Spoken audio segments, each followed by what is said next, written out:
Salut, bienvenue sur cette 7ème vidéo.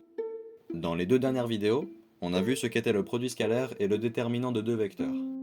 Maintenant, voici une courte vidéo dans laquelle on va voir le lien étroit que ces vecteurs entretiennent avec leur produit scalaire, leur déterminant et leur valeur numérique. C'est l'identité de Lagrange. On verra celle en 2D. Ce que cette identité nous dit, c'est que le produit scalaire et le déterminant de deux vecteurs, ensemble, sont directement liés à leur longueur. Voici donc son énonciation. Le produit scalaire des vecteurs a et b au carré, additionné au déterminant de ces deux mêmes vecteurs, donne le produit de la longueur de ces vecteurs au carré. C'est toujours plus simple en termes mathématiques. Ici, on est en mesure de reformuler les éléments du côté compliqué grâce à leur définition.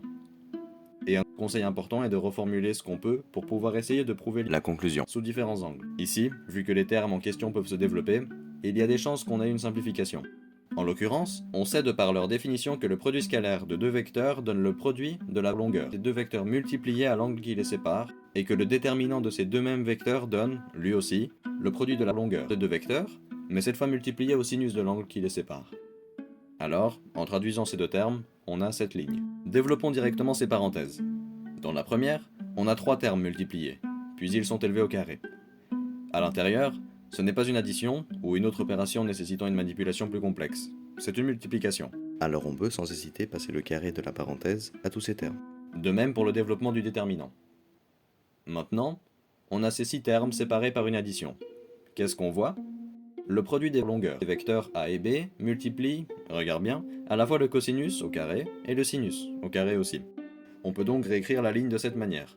Le produit des longueurs des vecteurs a et b multiplie le cosinus de phi au carré plus le sinus de phi au carré. La prochaine étape peut être réalisée grâce à tes connaissances de première déjà, ou sinon c'est dans la table CRM. Le sinus d'un angle au carré, additionné au cosinus d'un angle au carré aussi, donne 1. Donc le produit des longueurs des vecteurs a et b est multiplié à 1, donc n'a pas besoin d'être écrit. Et voilà, c'est déjà fini, on a fini avec ce qu'on voulait. Donc là, on vient de voir que si on mélange deux manières de multiplier des vecteurs, on tombe sur leur valeur numérique. Voici donc le lien entre ces trois aspects.